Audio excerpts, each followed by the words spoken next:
Hi class, it is student. Today I am going to start questions number 10.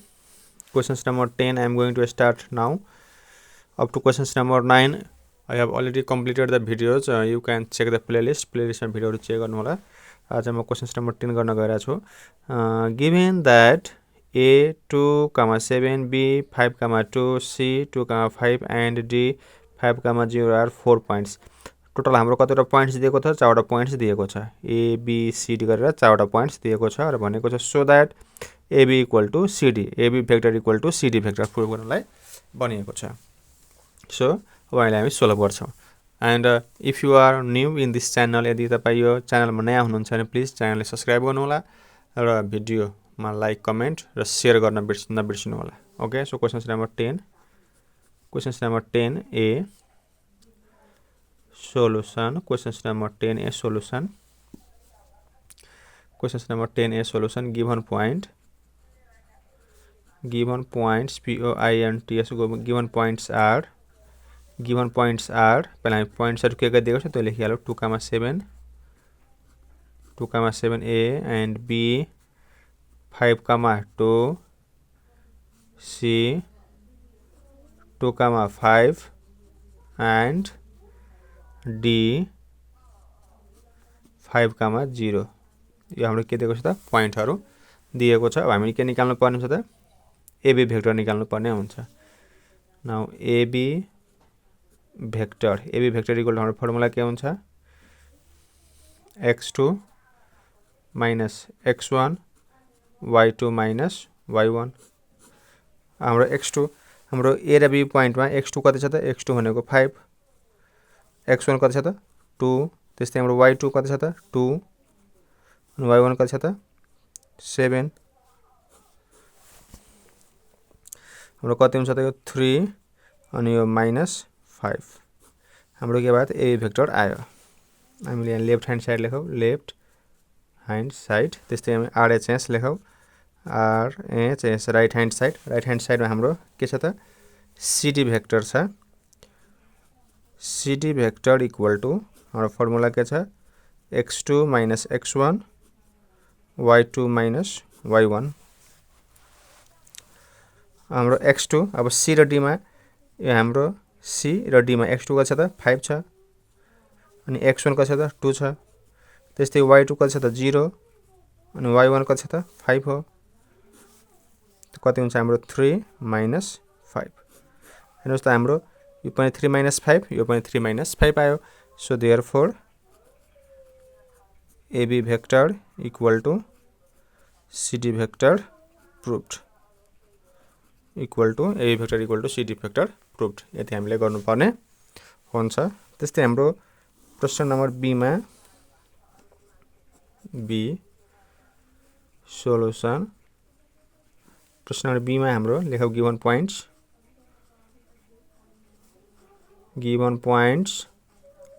are given points हाम्रो कुन पोइन्ट्सहरु दिएको छ त given points are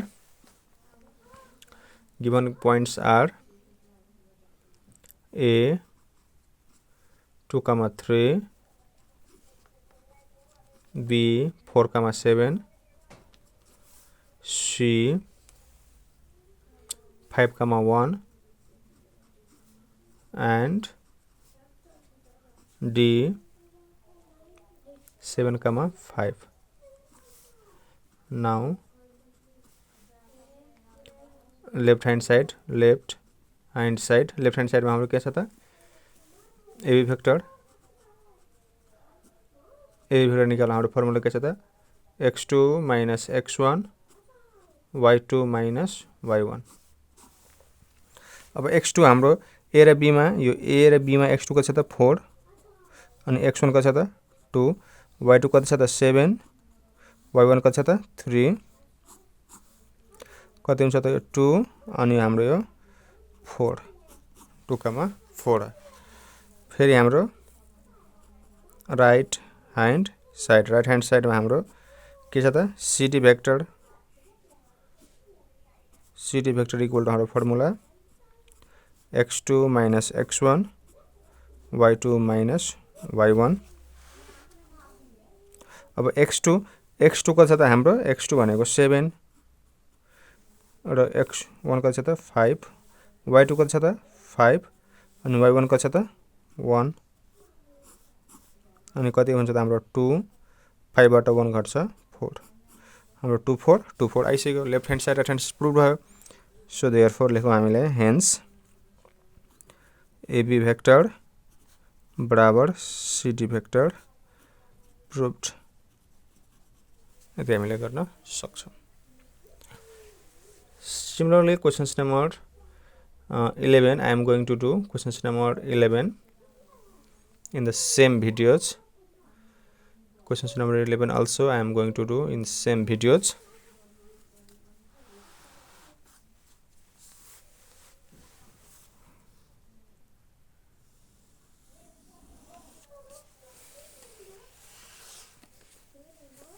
Questions number 11 मा हाम्रो के भनेको छ if A x, 2 B 6, y and AB 6, 4 find the value of x and y x र y को भ्यालु हामीले निकाल्न भनेको छ सो हामी यहाँ लेखौं questions number 11 A solution questions number 11 A solution पहिला हाम्रो के दिएको छ त A इक्वल टु लेखौं x, 2 A x, 2 B equal to हाम्रो कति दिएको छ त 6, y 6, y र हाम्रो AB भेक्टर कति दिएको छ त AB भेक्टर हाम्रो AB vector 6, y AB vector 6/4 x, 2 6, y 6/4 अब हामीले निकालौं AB vector now A vector equal to हाम्रो फर्मुला के हुन्छ त x2 minus x1 y2 minus y1 हाम्रो AB भेक्टर कति छ त 6, 4 AB भेक्टर कति हो त 6, 4 के रे 6/4 अनि हाम्रो x2 AB मा हाम्रो x2 कति छ त AB मा हाम्रो x2 6 minus x1 कति छ त x त्यसपछि हाम्रो y2 कति छ त y र हाम्रो y1 कति छ त y1 2 अब हामीले के गरौँ equating the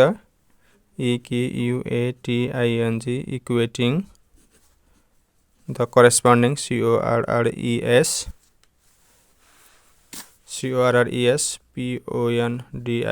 corresponding element element equating the corresponding elements हाम्रो कति छ त 6 minus x equal to यो सँग यो इक्वल हुन्छ 6 यसलाई हामीले सोल्भ गरौँ हाम्रो कति हुन्छ त x equal to अब यो x उता आयो भने प्लस हुन्छ यो आयो भने minus 6 minus 6 so therefore x equal to 0 अब म यता गर्दिन्छु यसको त्यस्तै हाम्रो अब यो हाम्रो y minus 2 equal to कति हुन्छ 4 y minus 2 equal to 4 y minus 2 equal to 4 y equal to 4 अब minus 2 आयो भने के हुन्छ plus 2 so therefore y equal to कति भयो त 6 hence x equal to 0 y equal to 6 answer यसरी हामीले गर्नुपर्ने हुन्छ similarly questions number B Questions number B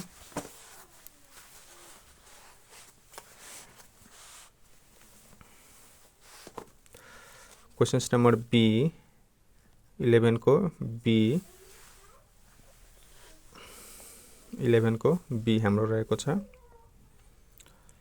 solution हाम्रो के छ B मा A इक्वल टु हाम्रो कति दिएको छ त -5 -5 B इक्वल टु कति दिएको छ त हाम्रो x, y र AB vector and AB vector equal to कति छ त 9, 5 छ नाउ हामी निकालौ अब AB भेक्टर को फर्मुला हाम्रो के हुन्छ त x2 minus x1 y2 minus y1 A vector कति दिएको छ त हाम्रो AB भेक्टर भनेको हाम्रो कता 9,5 9,5 इक्वल टू अब x2 कति दिएको छ त हाम्रो x2 हाम्रो कति छ त x माइनस x1 कति छ त x1 भनेको -5 माइनस माइनस के भइहाल्छ प्लस एकैचोटिमा डाइरेक्ट लेखिदिएको y2 कति दिएको छ त y त्यस्तै हाम्रो अनि यो -5 दिएको छ यो पनि +5 भइहाल्छ now equating equating the corresponding corresponding corresponding elements corresponding elements अब हेर्नु ल यो हाम्रो के हुन्छ त यो x हो यो y छ यो 9,5 भनेको 9/5 छ है यो 9,5 भनेको नै यस्तो 9/5 हुन्छ है यो 9,5 भनेको नै 9/5 हो त्यसले गर्दाखेरि हाम्रो x + 5 सँग के इक्वल हुन्छ त 9 और x = 9 +5 उता गएर के हुन्छ -5 सो देयरफोर x = 4 अगेन फेरि हाम्रो y + 5 = कति त 5 हो और सो y = 5 + 5 उता गएर -5 so therefore y = 0 hence x = 4 y = 0 answer. So class 10 students, our questions number 10 also complete, 11 also complete, and questions number 12 13 questions number 12 and 13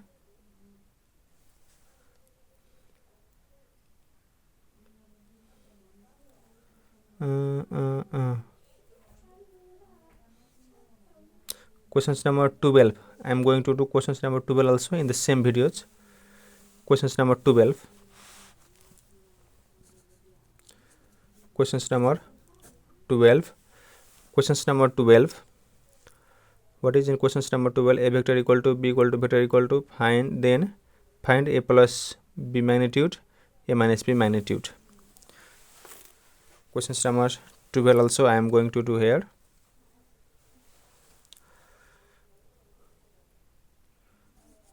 A vector equal to 3/4 b vector equal to 6/4. Now what is question telling?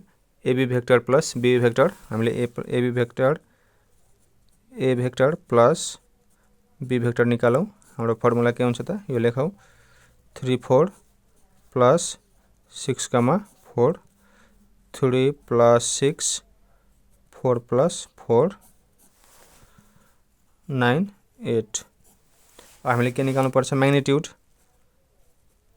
A vector plus B vector को के त magnitude निकाल्दा के हुन्छ हाम्रो formula के हो x² plus y² plus x² plus y² हाम्रो x कति छ त 9 को स्क्वायर प्लस y भनेको 8 को स्क्वायर र 81 प्लस 64 हाम्रो कति हुन्छ त 5 अनि 8 छ 14 144 र 145 युनिट आन्सर यो हाम्रो चाहिँ के थियो त A vector plus B vector को के त म्याग्निट्युड अब फेरि हामीले चाहिँ कसको निकाल्नु पर्ने छ त हाम्रो क्वेशन्समा कसको भनेको छ त अब A minus B को भनेको छ है A minus B को निकाल्नु हामीले A vector minus B vector again लेखौ AGAIN again A vector minus B vector equal to अब घटाइदिनुस् हाम्रो एक छ त 3 4 minus B vector कति छ त 6 4 3 minus 6 4 minus 4 कति हुन्छ त -3 अनि यो 0 अब हामीले के निकाल्नु त A vector minus B vector को magnitude x² plus y² x कति छ त -3 को स्क्वायर प्लस 0 को स्क्वायर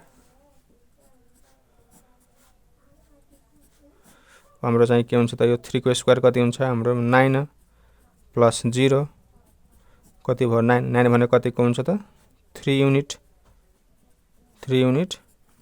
आन्सर 9 भने कतिको स्क्वायर हो त 3 को square so 3 unit answer so class 10 students अब questions number 10 11 12 in same videos एउटै भिडियो चाहिँ मैले गरिदिएको अब थोरै भिडियोज भएपछि अलिकति भिडियोजको संख्या धेरै भयो त्यसले गर्दा एउटै भिडियोमा मैले 10 को 11 को र 12 को गरिदिएको छु अब 13 र 14 को म एउटा भिडियोमा गर्छु सो भिडियोलाई शेयर गर्नु होला लाइक कमेन्ट गर्न नबिर्सनु होला एन्ड पेजमा नयाँ हुनुहुन्छ भने प्लिज पेजलाई सब्स्क्राइब गर्नु होला च्यानललाई सब्स्क्राइब गर्नु होला okay thank you thanks for watching